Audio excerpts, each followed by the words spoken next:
Banje kugusuza ukurikiranye Gasonga TV. Bamwe mu ba followers banje bansabye ko nabakorera icyegeranyo cy'abahanzi 10 bafite amafaranga menshi aruta y'abandi cyangwa se bafite agatubutse karenza bakabandi.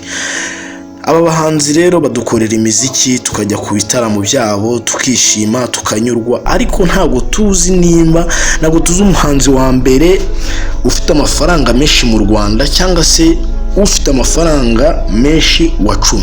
Noneho nkuko mubimenyereye turahera ku mwanya wa 10 tuzamuka tugere ku mwanya wa mbere, turebe umuntu uri ku mwanya wa mbere ufite agafaranga gatubutse. Kaduhere ku mwanya wa 10. Umwanya wa 10 turahasanga Dorcas. Uyu Dorcas mwakunze kumumenyera nka Sanyu, yakoranye indirimbo na Bruce Melody bita Kungora, nubwo agenda yicuza amafoto yagiye asohora hanze. Ino ndirimbo yakoranye na Bruce Melody iri muri zimwe zamukoreye ibitangaza. Uyu Sanyu rero afite inzu y'umuderi icuruza imyenda bayita Fashion House. Iyo Fashion House ihagaze miliyoni 80. Uyu Sanyu rero akunda gutembera mu bihugu nka Thailand n'ibindi bihugu bitandukanye. Ku mwanya wa 9 turasanga umuhanzi bita Nemeye Platini. Nemeye Platini akaba ari umusore wakoze ibikorwa byinshi, none akaba afite amafaranga asaga miliyari y'amafaranga. Ku mwanya wa 8 turasanga Ngabo Medali. Uyu Ngabo Medali akaba avuka mu gihugu cy'u Burundi ariko akaba afite inkomoko mu Rwanda. Uyu Ngabo Medali yasohoye indirimbo bita Slowly ikaba imaze kurebwa na miliyoni 100 ku rubuga rwa YouTube. Uyu mugabo rero akaba barizwa muri miliyari 1.5 y'amafaranga y'u Rwanda. Ku mwanya wa 7 turasanga Turatinze Emery, umusanzwe muzi nka Riderman. Uyu musore yatwaye Guma Guma Superstar, akaba afite n'ibindi bigo yamamariza by'ikoranabuhanga. Uyu musore rero akaba barizwa mu mafaranga asaga miliyari 1 na miliyoni 800. Ku mwanya wa 3 turasanga umuhanzi bita Muyomba Thomas. Uyu Muyomba Thomas mukamuzi ku mazina ya Tom Close. Tom Close akaba azwiho kuba ari we wegukanye Guma Guma Superstar ya mbere. Uyu muhanzi rero akaba barirwa mu mafaranga asaga miliyari 1 na miliyoni 900. Ku mwanya wa 5 turahasanga uwo bita Mugisha Benjamin. Mugisha Benjamin akaba yitwa The Ben akaba ubungu bakaba barizwa muri Leta Zunze Ubumwe za Amerika. Akaba yaragiye gukora ibikorwa byinshi bigiye bitandukanye ewana. Nawe akaba barizwa mu bagwiza tungo bari mu gihugu cy'u Rwanda mu bahanzi. Uyu muhanzi rero akaba barirwa muri miliyari 2 z'amafaranga y'u Rwanda. Ku mwanya wa 4 turahasanga Ingabire Jeanne Butera. Mukaba mumuzi ku mazina ya Knowless. Uyu mukobwa yagiye akora ibihangano byinshi bigiye bitandukanye kuko yaje gukundanaho na Safi Madiba. Safi Madiba akaba ari umwe mu bazamuye talent y'uyu mukobwa. Akaba uno mukobwa arino yaravutse mu 1990. Uyu mukobwa akaba ari muri bamwe mu bakobwa babashe gutwara Guma Guma Superstar ya muri cyagereza abagaho. Noneho uyu mukobwa yagiye akora ibigo bitandukanye yamamariza Inflix, yamamariza ibigo bya leta, yagiye yamamariza ibigo byinshi, yagiye akora ibitaramo bitandukanye. Uyu mukobwa rero ibyo byose bikaba byaragiye bimuha ububasha bwo kujya kubagwiza tungo. Akaba afite umwanya wa 4 mu bafite agafaranga. Yamamarije Infinix, yamamarije za Tecno, telefone zitandukanye n'ibigo byinshi bigiye bitandukanye.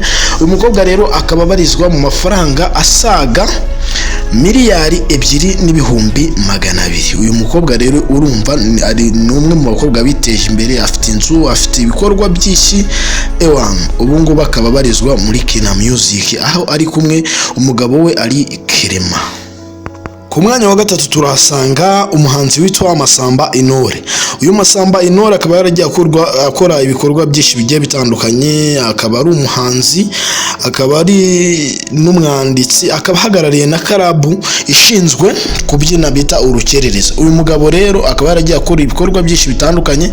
Uyu mugabo akaba barizwa ku mafaranga asaga miliyari 2 na miliyoni 300 z'amafaranga y'u Rwanda. Ubwo rero urumva yuko nawe ari mu bantu bafite agafaranga gatubutse, kuko uyu mugabo yagiye akora ibikorwa byinshi, kuko 2019 bigeze kumutorera guhagararira guhagarara siporo mu gihugu cy'u Rwanda. Uyu mugabo rero akaba ari ibyo bikorwa bigiye bitandukanye byagiye bimuhesha amafaranga. Ku mwanya wa kabiri turasanga Itahiwacu Bruce, mukamumuzi ku mazina ya Bruce Melody. Uyu mugabo akaba yaratangiye impano ye yo kuririmba kera, nubwo yagiye aca mu nzira zigiye zifunganye. Yagiye akora ibikorwa byinshi bitandukanye, nubwo byaje kugenda bimwangira gake gake. Uyu mugabo rero impano yaje gutangira mu 1992 ubwo yavukaga. Uyu mugabo rero amashuri yayigiye mu bigo byinshi bitandukanye, harimo za Rwamagana n'ahandi heshi hagiye hatandukanye. Uyu mugabo gutangira umuziki kwe byagiye bivunana. Ubwo yari ari muri korali, aho yavukiye yabaga ari muri korali, nubwo korali itamubashaga kumuha umwanya wo kugira ngo agaragaze, kandi n'izo ndirimbo ari we wazanditse. Ubwo nyine byagendaga bivunana, aravuga ati afata icyemezo, aravuga ati 2006 ajya muri studio. Agiye muri studio indirimbo byanga kuza gukunda, araza 2010 asohora Tubivemo n'izindi zigiye zitandukanye. Uyu mugabo rero akaba ari umugabo wagiye akora ibikorwa byinshi bitandukanye byagiye bimuvuna, kuko ubu ngubu akaba yarabashije kimwe cyagiye kimuzamura, yabashije kwamamariza Primus Guma Superstar niyo kuko yasinyemo miliyari y'amafaranga y'u Rwanda. Uyu mugabo akaba ari umwe mu banyarwanda bafite imodoka ihenze mu gihugu, kuko bayita Barabasi, ikaba igura miliyoni 200 z'amanyarwanda. Uyu mugabo rero akaba barizwa muri miliyari 2 n'igice z'amafaranga y'u Rwanda. Ku mwanya wa mbere turasanga umuhanzi bita Ruhumuriza James. Uganda nizihe wakoze zindi zoroheje se? Nacuruje amamodoka, narabikoze, nahinze umuceri. Nahinze umuceri. Uyu muhanzi mukamumuzi nka King James. Uyu muhanzi yagiye akora ibihangano byinshi bigiye bitandukanye, kuko kwinjira muri industry ya music yayinjiyemo 2006.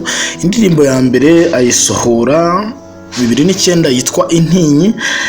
Uyu muhanzi yagiye akora ibitaramo bigiye bitandukanye. Uyu mugabo kuko akaba afite inzu itunganya ibijyanye n'ibyo kurya, akaba afite n'ibindi bikorwa bigiye bitandukanye. Akaba afite urubuga rwitwa Zana Talent rucishaho ibihangano bigiye bitandukanye. Abasesenguzi baricaye barareba basanga uno mugabo ashobora kuba abarizwa ku mafaranga asaga miliyari 3 z'amafaranga y'u Rwanda.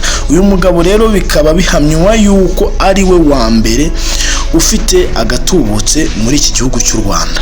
Murakoze make sure you subscribe. Ndabizi ko ikiganiro mwagikunze, ndabakunda cyane, murabeho. Ciao kora subscribe, ukore na share, duhura ubutaha.